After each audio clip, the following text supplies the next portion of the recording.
Good evening, and welcome back to Footnotes Folly. I am Professor Reginald St. John Pemberton, and tonight we come to the strange, scarred final act of Tacitus's account of Tiberius, books 5 and 6 of the Annals, the years 29 to 37. I say scarred, because book 5 has come down to us mutilated. A great chunk of it is simply lost, including the fall of the monster Sejanus himself, which we are left to imagine from the wreckage on either side. We give you all that survives, complete and unabridged, in plain modern English from Thomas Gordon's grand old public domain translation. The plain rendering and the asides are my own.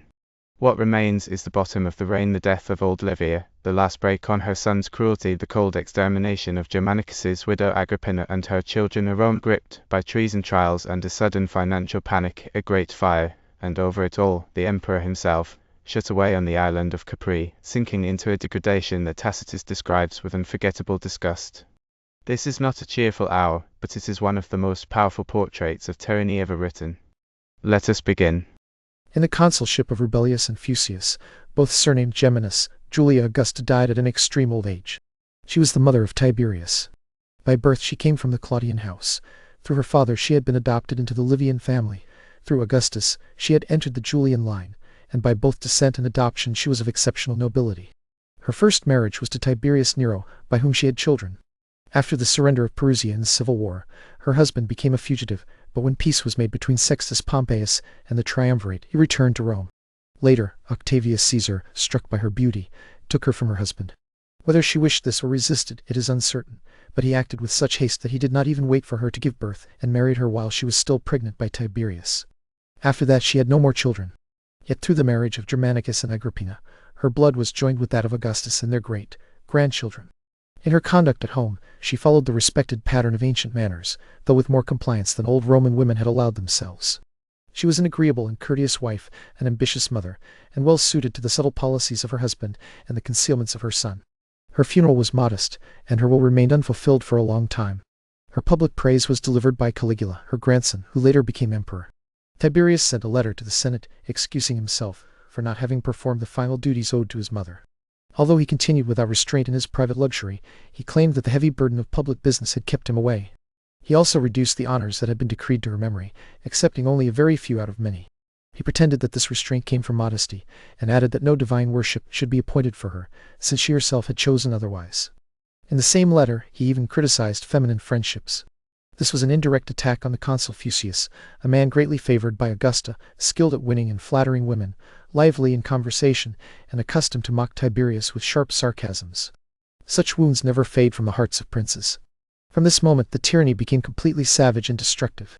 While Julia Augusta lived, some refuge still remained, because Tiberius had always maintained his reverence toward his mother, and Sejanus had not dared to put himself above the authority of a parent. But now, as if released from every restraint, they broke out in ungoverned fury.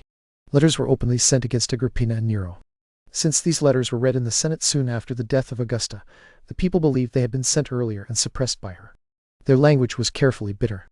Yet they did not accuse the young man of any hostile plan to take up arms or change the government, but only of loving boys and other impure pleasures. Against Agrippina, Tiberius did not dare invent even that much. He charged only her proud looks and her violent, stubborn spirit. The Senate fell into deep silence and fear. But in public disasters, there are always men who try to draw private favor from them, and some who had no hope founded on integrity demanded that the Senate proceed on the letters. The most eager among them was Cotta Messallinus, who offered a frightening motion. The other leading men, and especially the magistrates, were hindered by fear, for though Tiberius had sent a blazing accusation, he had left everything else uncertain. In the Senate there was a man named Junius Rusticus, appointed by the emperor to keep a journal of its proceedings, and therefore thought to know his intentions well. By some fatal impulse, since he had never before shown courage, or else blinded by mistaken policy, he forgot the dangers before him and close at hand, while fearing possible future dangers. He joined those who hesitated, and warned the consuls not to begin the debate. He argued that in a brief moment the greatest affairs might take a new turn, and that the old man should be allowed time for passion to change into remorse. At the same time, the people carried images of Agrippina and Nero, gathered around the Senate, proclaimed their wishes for the emperor's prosperity, and cried that the letters were false, and that the ruin of his family was being pursued against the prince's own will. So nothing tragic was done that day. Several speeches were also circulated among the people, said to have been delivered in the Senate by former consuls as motions and advice against Sejanus. They were all invented, and were the more insolent because their authors used the darkness as cover for satire. This made Sejanus burn with greater rage, and gave him a pretext to accuse the Senate. He said that they despised the grief and resentment of the prince, that the people were in revolt, that popular and disaffected speeches were being publicly read and heard, that new and arbitrary decrees of the Senate were being passed and published. What remained, he asked, except to arm the populace and place at their head as leaders and imperial commanders the very persons whose images they had already chosen as their standards? Tiberius, therefore, repeated his accusations against his grandson and his daughter-in-law. He punished the people by an edict, and complained to the Senate that through the fraud of one senator the imperial dignity had been challenged and insulted. He required that the whole matter be left to him complete and untouched. The Senate hesitated no longer. They did not now decree penalties or capital punishment, since that had been forbidden them. Instead, they declared how ready they were to inflict just punishments, and that they were being restrained only by the power and will of the prince. Here a sorrowful gap begins in this annal, lasting almost 3 years. Through it the details are lost of the most remarkable events of this reign: the exile of Agrippina to the Isle of Pandateria, the exile of Nero to Pontia, the murder of both there by order of Tiberius, the conspiracy and execution of Sejanus, together with all his friends and dependents, and the further crimes of Livia, as well as her death. Now, although the rage of the populace was dying away, and most people had been softened by previous executions, it was decided to condemn the other children of Sejanus. Both were therefore taken to prison. The boy understood the doom hanging over him. The girl was so ignorant that she kept asking what offense she had committed, and where they were dragging her. She said she would not do it again, and that they might take the rod and whip her. The writers of that time report that, because it was unheard of for a virgin to suffer capital punishment, she was violated by the executioner just before he tied the rope. After both children were strangled, their young bodies were thrown into the place where the corpses of criminals are exposed before being cast into the Tiber. Cneius Domitius and Camillus Scribonianus had entered their consulship when the emperor crossed the channel between Capri and Sorrentum and sailed along the coast of Campania. It was uncertain whether he meant to go on to Rome, or whether he only pretended that he was coming because he had already decided not to come. He often came near the city, and even visited the gardens on the Tiber, but at last he returned to his old retreat, to the dark rocks and lonely sea. He was ashamed of his cruelties and of his foul desires, in which he indulged with such excess that, like Eastern tyrants, he made freeborn children the objects of his corruption. It was not only beauty of face or charm of body that attracted him. In some, their innocent childhood excited him; in others, their noble birth and the glory of their ancestors did the same. Then too were invented the filthy names, previously unknown, of the Celeriae and Spintriae, terms that described the shameful obscenity of the place and the many positions and practices of prostitution carried on there. To supply victims for his lust, he kept professional agents in his service, to search them out and carry them off. Those who were compliant they tempted with gifts; those who resisted they frightened with threats. If parents or relatives tried to keep the children back, they used force, seizure, and every kind of lawless violence, treating them as captives. At Rome, at the beginning of the year, as if the crimes of Livia had only just been discovered, and had not already long since been punished, savage decrees were passed against her statues and her memory. Another decree ordered that the property of Sejanus should be taken from the public treasury and placed in that of the emperor, as if this empty transfer could benefit the state in any way. Yet this was the proposal of great names, the Scipios, the Solani, and the Cassi, who all urged it in almost the same words, and all with great zeal and urgency. Suddenly Togonius Gallus tried to thrust his own obscurity among these illustrious names, and became an object of ridicule. He asked the prince to choose a body of senators, 20 of whom, drawn by lot and armed, should attend him and guard his person whenever he entered the Senate. Togonius Gallus had been foolish enough to believe a letter from the emperor that asked for the guard and protection of one of the consuls, so that he might return safely from Capri to Rome. Tiberius thanked the Senate for this proof of affection, but as he often mixed joking with serious business, he asked how the plan was to be carried out, which senators were to be chosen, and which passed over. Were the same men always to serve, or was there to be a continuing rotation? Were they to be young senators, or men who had already held high offices? Were they to be current magistrates, or men holding no magistracy? And what a fine sight it would be, grave senators, men of the toga, standing armed at the entrance of the Senate. In truth, he said, he did not value his life so highly that it needed to be protected by arms in that fashion. This was his answer to Togonius, without harsh language, and he went no further than urging them to cancel the motion. Junius Gallio did not escape so easily. He had proposed that praetorian soldiers, after completing their term of service, should gain the privilege of sitting in the 14 rows of the theatre reserved for Roman knights. Tiberius attacked him with violent anger, and, speaking as if he were present, demanded what business Gallio had with the soldiers. Their duty was to follow only the emperor's orders, and to receive rewards from the emperor alone.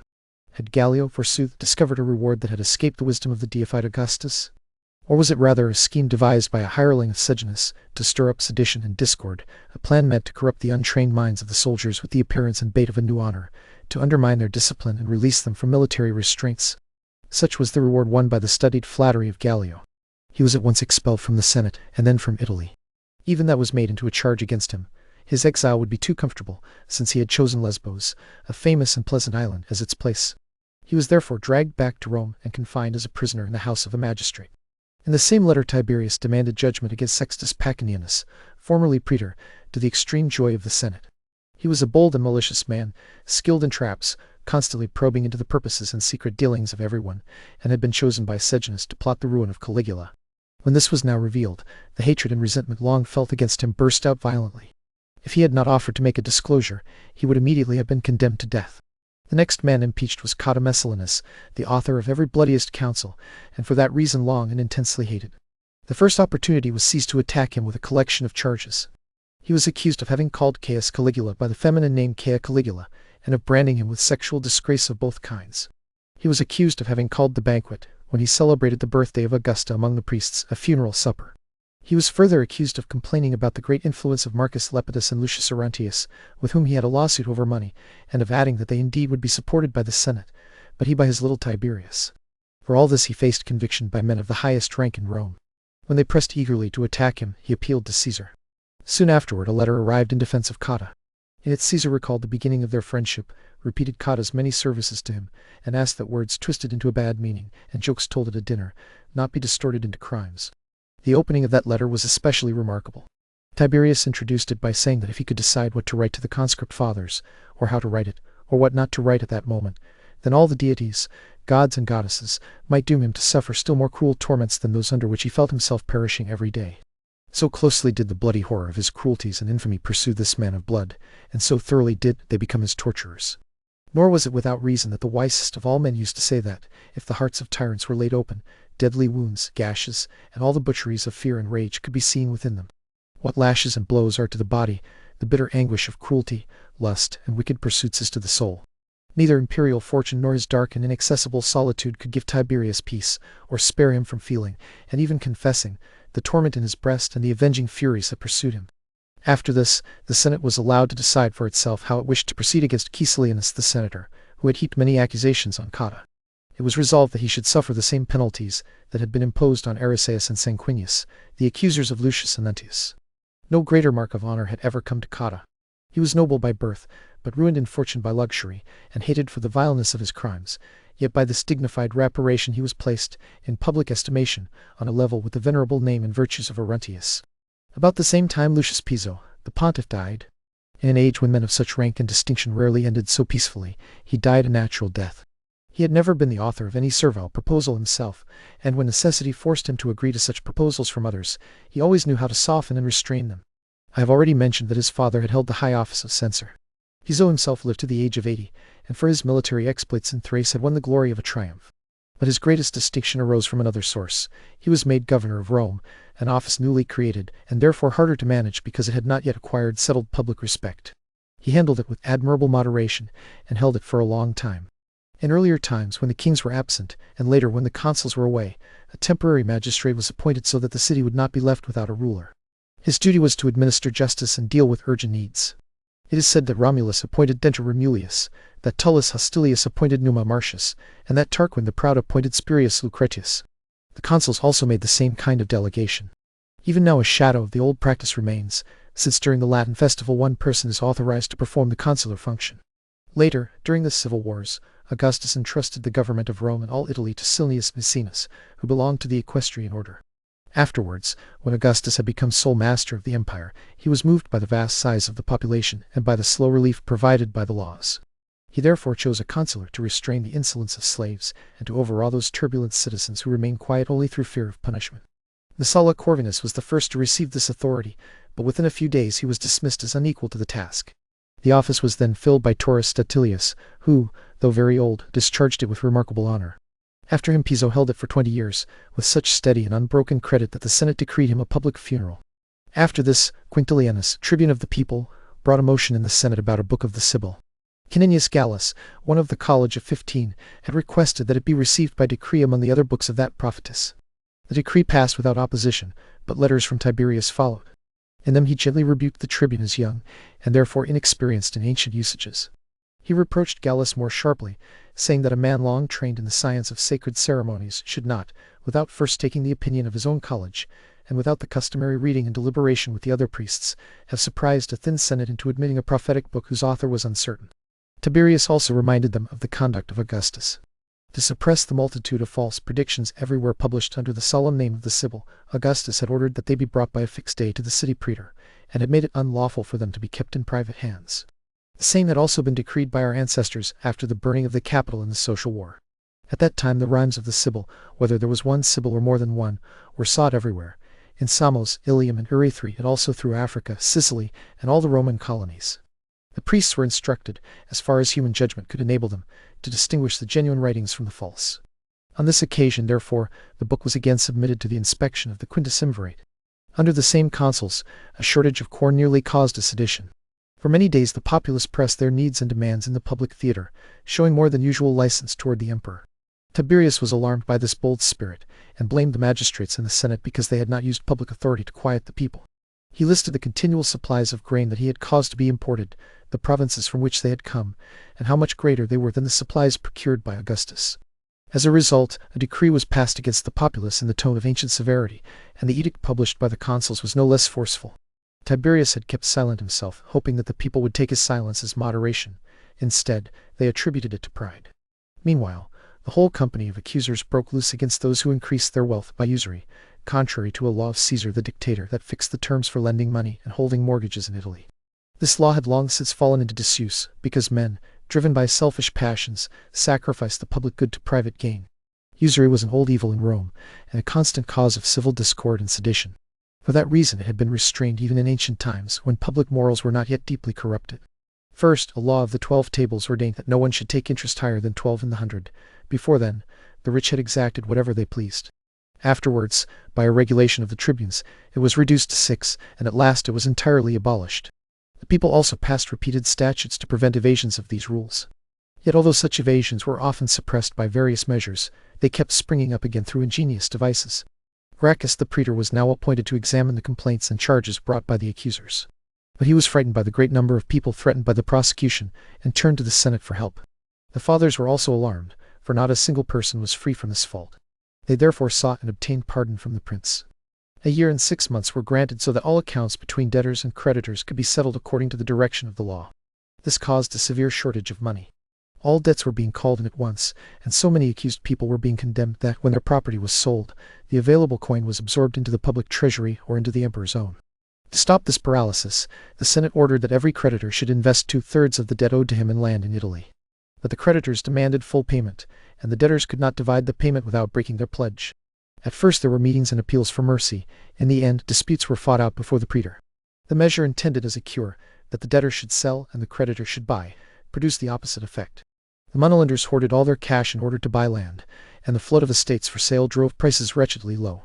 The deeper men were in debt, the harder they found it to sell. Many were stripped entirely of their fortunes, and the ruin of their private estates dragged down with it their reputation and all hope of public advancement. The destruction was still advancing when the emperor brought relief. He lent 100,000 great sesterces for 3 years without interest, provided that each borrower pledged to the people landed property worth twice the sum borrowed. In this way credit was restored, and little by little private lenders were found again. About the same time Claudia, daughter of Marcus Silanus, was married to Caligula. Caligula had gone with his grandfather to Capri, and had always hidden his savage and inhuman nature under a deceitful show of modesty. Even when his mother was condemned, even when his brothers were exiled, not a word escaped him, not a sigh or groan. He watched Tiberius with blind obedience, studied the direction of his temper, and seemed to take it on himself. He practiced his looks, copied the changes in style of his dress, and affected his words and manner of speaking. There never lived a better slave nor a worse master. I would not leave out Tiberius's prediction about Galba, who was then consul.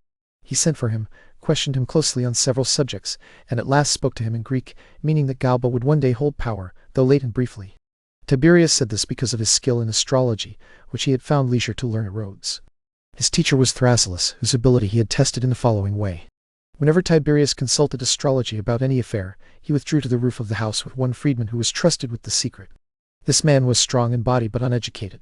He led the astrologer, whose art Tiberius wished to test, across lonely precipices, for the house stood on a rock, and if, on the way back, any suspicion arose that the predictions were empty, or that the man meant fraud, he was thrown headlong into the sea to prevent him from revealing anything. Phrasillus was therefore led over the same rocks and questioned in detail. His answers were complete and deeply impressed Tiberius, for he specifically foretold his approaching rule and many future upheavals. The astrologer was then asked whether he had calculated his own birth and from it had foreseen what would happen to him that same year, indeed that very day. Phrasillus examined the positions of the stars and calculated their aspects. At first he hesitated, then he trembled, and the longer he thought, the more he was overcome with wonder and fear. At last he cried out that, at that very moment, a threatening and almost fatal danger hung over him. Immediately Tiberius embraced him, congratulated him on having foreseen the danger and on being safe from it, and from then on treated his predictions as oracles and kept him among his closest friends. For my own part, when I hear these and similar accounts, my judgment wavers over whether human affairs, in their course and movement, are fixed by fate and unchangeable necessity, or are left to chance. On this question, the wisest of the ancients and the followers of their different schools disagree. Many believe that the gods have no concern with the birth or death of human beings, nor indeed with people or their actions. From this, they say, come the countless disasters that afflict the upright while pleasure and prosperity surround the wicked. Others hold the opposite view. They believe that a fate rules events, yet not a fate produced by wandering stars, but one born with the first principles of things and working through the continuous chain of natural causes. Still, their philosophy leaves the choice of our way of life in our own hands, but once the choice has been made, the sequence of consequences is unavoidable. Nor is good or evil truly what the common crowd calls by those names. Many who seem struck by adversity are nevertheless happy, while many who overflow with wealth are utterly miserable, since the first often endure the blows of fortune with greatness of mind, and the latter misuse her gifts in destructive pursuits.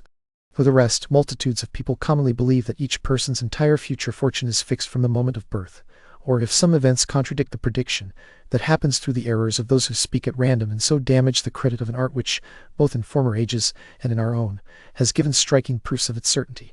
To avoid making this digression too long, I shall relate in its proper place how the empire was predicted to Nero by the son of the same Phrasillus. During the same consulship, the death of Asinius Gallus became widely known. That he had died of starvation was certain, whether by his own will or under compulsion was uncertain. The emperor was asked whether he would allow him to be buried. Tiberius was not ashamed to grant this mockery of mercy, nor even to blame the accident of death for having removed the criminal before he had been publicly convicted, as if in the 3 years between his accusation and his death, there had been no time to try an old consular and the father of so many consulars. Next Drusus perished, condemned by his grandfather to be starved. By gnawing the weeds on which he lay, he stretched out his life for 9 days on that miserable food. Some writers report that if Sejanus had resisted and taken up arms, Macro had instructions to bring the young man out of confinement, for he was being kept in the palace, and place him at the head of the people. Later, because a rumor spread that the emperor was about to be reconciled with his daughter-in-law and grandson, Tiberius chose rather to satisfy himself with cruelty than to satisfy the public by relenting. Tiberius was not satisfied with the death of Drusus. Even after Drusus was dead, he pursued him with savage accusations. In a letter to the Senate, he charged him with having a body polluted by prostitution, and a mind bent on destroying his own family and raging against the Republic. He also ordered the minutes of Drusus's words and actions, which had been recorded daily over a long period, to be read aloud. No darker or more horrifying proceeding could be imagined. For so many years, men had been appointed for this very purpose, to write down his looks, his groans, and even the private murmurs wrung from him in distress. That his grandfather should take pleasure in hearing this treacherous account, reading it, and exposing it to the public would seem a story of deceit, baseness, and monstrous cruelty beyond belief, if it were not confirmed by the letters of Actius the centurion and Didymus the freedman. In those letters, Actius and Didymus named the slaves who had been deliberately assigned to insult and provoke Drusus, and described the parts each of them played. One struck him as he came out of his chamber, another filled him with terror and despair. The centurion even repeated, as if it were something to boast of, his own words to Drusus, words full of outrage and brutality, along with the things Drusus had said while suffering the agonies of starvation. At first, pretending that his mind was disordered, Drusus spoke like a madman and poured out dreadful curses against Tiberius. But when every hope of life had left him, he uttered steady and deliberate imprecations. As he has slaughtered his son's wife, slaughtered his brother's son, slaughtered his son's sons, and filled his own house with slaughter, may the gods, in justice to the ancestors of the slain and in justice to their descendants, doom him to the terrible punishment due for so many murders.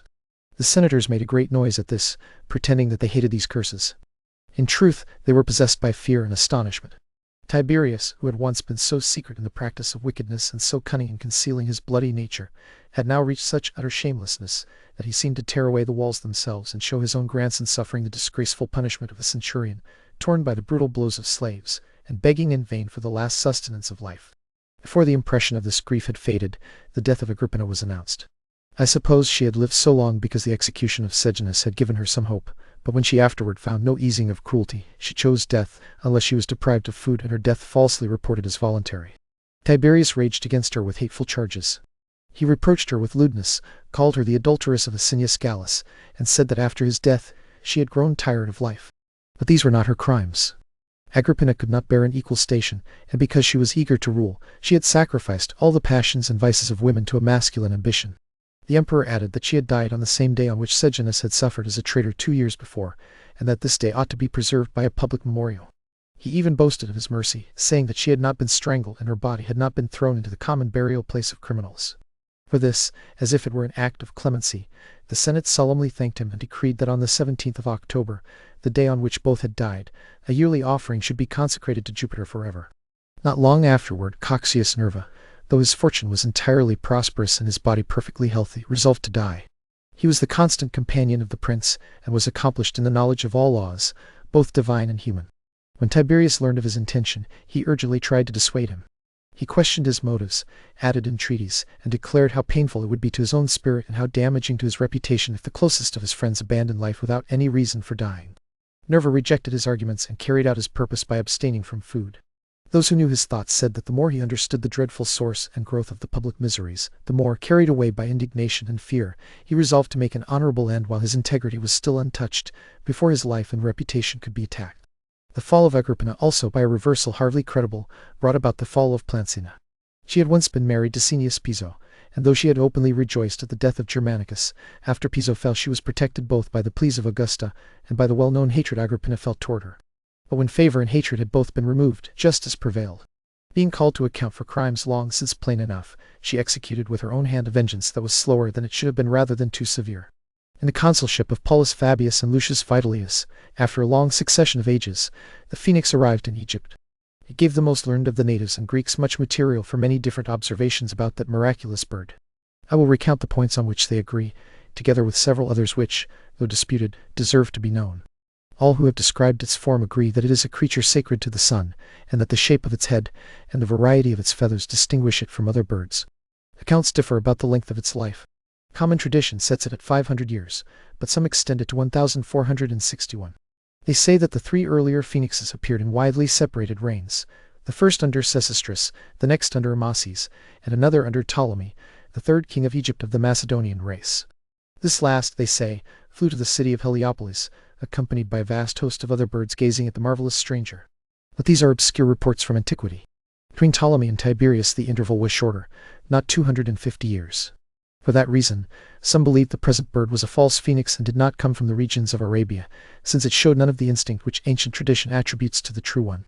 According to that tradition, when the genuine phoenix has completed its span of years and is near death, it builds a nest in its native land and pours into it a generative power, from which a young one arises. When grown, the young bird's first care is to bury its father. It does not attempt this rashly. It gathers and carries loads of myrrh, testing its strength on long journeys. As soon as it finds itself equal to the burden and fit for the long flight, it lifts its father's body onto its back, carries it all the way to the altar of the sun, and then flies away. These are uncertain stories, made still more uncertain by fables, but no one questions that this bird has sometimes been seen in Egypt. That same year the city suffered a terrible disaster from fire. It burned the part of the circus next to Mount Aventine, and then the mount itself. Yet this loss brought honor to the prince, because he paid out money equal to the value of the houses that had been destroyed. He spent 100,000 great sesterces on this generosity, and it pleased the people all the more because he was always frugal in private building. In fact, his public works never went beyond 2, the temple of Augustus and the stage of Pompey's theater. Even after he had finished both, he dedicated neither one, whether because old age prevented him or because he despised popularity. To assess each person's damage, the 4 sons and law of Tiberius were appointed: Cneius Domitius, Cassius Longinus, Marcus Vincenus, and Rubellius Blandus. They were assisted by Publius Petronius, who was named by the consuls. Several honors were also decreed to the emperor, each proposed in a different form according to the aims and temper of those who suggested them. Which of these he meant to accept, and which he meant to refuse, has been left uncertain by the approaching end of his life. Not long afterward, Cneius Acerronius and Caius Pontius entered on the consulship, the last under Tiberius. The power of Macro was already excessive. Since he had never neglected the favor of Caligula, he now courted it more earnestly every day.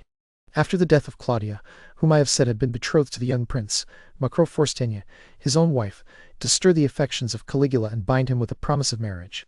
In truth, Caligula refused nothing that opened his way to supreme power. Though his nature was violent, he had learned well, in the school of his grandfather, every false mask of dissimulation. The emperor knew his character, and this left him uncertain about leaving the empire. First he considered his grandsons. The son of Drusus was nearer in blood and dearer to him in affection, but he was still a child. The son of Germanicus had reached the strength of youth, and the devotion of the people followed him, which to his grandfather was only a reason to hate him. He even debated with himself about Claudius, because Claudius was of mature age and naturally inclined to honorable pursuits, but the weakness of his faculties stood in the way of choosing him. If he looked for a successor outside his own family, he feared that the memory of Augustus and the name of the Caesars would become objects of scorn and insult. His concern was not so much to satisfy the present generation or secure the Roman state as to preserve for posterity the greatness of his own race. So, while his mind still wavered and his strength declined, he left to fortune a decision for which he was now unequal. Yet he let fall certain words from which it could be gathered that he foresaw the events and revolutions that would follow him. He reproached Macro in no obscure riddle. "You abandon the setting sun and court the rising one." And when Caligula, in some passing conversation, mocked Sylla, Tiberius foretold this about him: "He will have all Sylla's vices, and not one of his virtues." Moreover, when he was embracing the younger of his grandsons with many tears, and saw that Caligula's face was implacable and angry, he said to Caligula, "You will kill him, and another will kill you." But though illness gained ground on him, he gave up none of his vile sensual pleasures. He forced himself to endure, and pretended to be healthy. He was also accustomed to mock the prescriptions of physicians, and all men who, after the age of 30, needed anyone else to tell them what helped or hurt their constitutions. Meanwhile at Rome, bloody seeds were being sown for executions that would be carried out even after Tiberius. Laelius Balbus charged Acutia, formerly the wife of Publius Vitellius, with high treason. After she was condemned, the Senate was voting a reward to the accuser, but Junius Otho, tribune of the people, blocked it by interposing his authority. From this came mutual hatred between them, which ended in the exile of Otho. Afterward Albucilla, who had been married to Sacius Secundus, the man who revealed the conspiracy of Sejanus, and who was herself famous for many love affairs, was accused of impious rites devised against the prince. Included in the charge as her associates and adulterers were Cneius Domitius, Fabius Marsus, and Lucius Arruntius. I have already described the noble descent of Domitius. Marsus too was distinguished by the ancient honors of his house, and was himself eminent for learning. The minutes sent to the Senate, however, stated that Macro had presided over the examination of the witnesses and the torture of the slaves. These minutes were not accompanied by any letter from the emperor against the accused. Therefore, it was suspected that, while Tiberius was ill, and perhaps without his knowledge, the accusations were largely forged by Macro, because of his well-known hatred of Arruntius. Domitius by preparing his defense, and Marsus by appearing resolved to starve himself, both prolonged their lives. Arruntius chose to die. His friends pressed him to seek delays and evasions, but he answered that the same measures were not equally honorable for all men. His own life, he said, had been long enough, and he had nothing with which to reproach himself except that he had endured to this point an old age full of anxieties, exposed each day to dangers, and to the cruel sport of power. He had long been hated by Sejanus, now by Macro, and always by some ruling minister, hated through no fault of his own, but because he could not be reconciled to baseness and the injustices of power. He might indeed survive and avoid the few remaining days of Tiberius, but how could he escape the youth of his heir? If Tiberius, at such an age and after such a complete experience, had been so powerfully affected by the violent spirit of unrestrained dominion that it utterly transformed and changed him, was it likely that Caligula, scarcely past childhood, a youth ignorant of all things, or trained and grounded in the worst things, would follow a more righteous course under the guidance of Macro? This was the same Macro who, in order to destroy Sejanus, had been employed as the more wicked of the two, and who had since torn and afflicted the commonweal with even more mischiefs and cruelties. For himself, Arruntius foresaw a still harsher servitude, and therefore withdrew at once from the agonies of both past and approaching tyranny. After speaking these words with the spirit of a prophet, he opened his veins. How wisely Arruntius anticipated death, the following times will show in terrible fashion. As for Albucilla, she attempted to take her own life, but the blow failed, and by order of the Senate she was dragged to execution in the prison. Against the ministers of her lusts it was decreed that Gracilius Sacerdos, formerly praetor, should be exiled to an island, that Pontius Fregelinus should be expelled from the Senate, and that the same penalty should be inflicted on Laelius Balbus. His punishment in particular caused joy, because he was considered a man of poisonous eloquence, quick to attack the innocent. Around the same time Sextus Papinius, who came from a consular family, suddenly chose a dreadful death by throwing himself down in a desperate fall. The cause was blamed on his mother. After many refusals from him, she had used different temptations, and the provocations of sensual desire to push him into conduct and troubles from which he could see no escape except death. She was therefore accused before the Senate. She threw herself down, embraced the knees of the fathers, and pleaded for mercy. Think of the tenderness and grief of a mother, and of the weakness of a woman's spirit under so overwhelming a calamity. She added other appeals for pity in the same mournful style. Even so, she was banished from Rome for 10 years, until her younger son should be past the dangerous age of youthful desire. As for Tiberius, his body was already failing, and so was his spirit, but his power of disguise had not failed. He still showed the same force of mind, the same energy in his looks and speech, and sometimes even tried to appear cheerful, using gaiety to hide a decline that was plain to everyone. After moving from place to place, he finally settled at the promontory of Misenum, in a villa that had once belonged to Lucullus. There his approaching death was discovered by a stratagem. Among his attendants was a physician named Charicles, highly distinguished in his profession. He was not, in fact, employed to direct the prince's health, but he was accustomed to offer his advice and skill. Charicles, pretending that he was leaving to attend to his own affairs, approached as if merely paying his respects and kissing Tiberius's hands, and in doing so touched his pulse. But Tiberius was not deceived by the trick. He immediately ordered the meal to be brought in. Whether he was angry and therefore hid his anger more carefully is uncertain, but he stayed at the table longer than usual, as though he meant this honor only as a farewell to his friend. The flame of life is going out, and cannot last beyond 2 days. Charicles nevertheless satisfied Macro with this judgment. The whole court was then filled with secret consultations, and messengers were sent at once to the generals and the armies. On the 16th of March, Tiberius fell into so deep a faint that he was believed to have paid the final debt of mortality.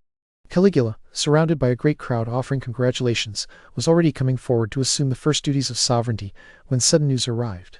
Tiberius has recovered his sight and voice, and has called for some refreshment to strengthen his failing spirits. Terror seized everyone.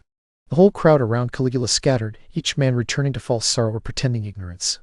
Caligula himself was struck speechless. After having risen to the highest hopes, he now expected immediate death. Macro remained undismayed. He ordered the room to be cleared, and had the feeble old man smothered under a heavy mass of coverings. Thus Tiberius died in the 78th year of his age. He was the son of Nero, and on both sides belonged to a branch of the Claudian house, though his mother had been brought by adoption first into the Livian and then into the Julian line. From his earliest childhood, his life was marked by many changes and dangers. As a child, he followed his prescribed father like an exile. Later, when he was received as a step-son into the family of Augustus, he long had to contend there with powerful rivals, first while Marcellus and Agrippa were alive, and then while the young Caesars, Caius and Lucius, lived. His brother Drusus also outshone him and held the affections of the Roman people more strongly. Above all, his marriage to Julia placed him in great danger and distress, whether because he endured the open debaucheries of his wife or because he gave up the daughter of Augustus. After he returned from Rhodes, he filled the prince's household for 12 years, when it had now lost its heirs, and he ruled the Roman state for almost 24 years. His character also changed with the different stages of his fortune.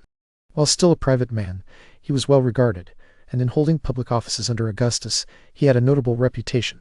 While Germanicus and Drusus survived, he was hidden and deceitful in pretending virtue. During his mother's lifetime, his character was a mixture of good and evil. While he loved or feared Sejanus, he was detestably cruel, though secret in his vices. At last he gave himself up completely both to the fury of tyranny and to the rule of his lusts, for by then he had overcome every restraint of shame and fear, and from that time forward followed only the inclination of his own abominable spirit. And there Tacitus's account of Tiberius breaks off on the image of an old man on his island who had, in the historian's chilling phrase, conquered all the checks of shame and fear, and followed henceforth only the bent of his own abominable spirit. The reign that began Book 1 behind a mask of modest reluctance ends here as naked, exhausted cruelty. There is a grim justice, perhaps, that the text itself is broken and incomplete, as if the record of so much ruin could not survive whole. Thank you for sitting with the last of Tiberius. Mind the footnotes, and beware the folly.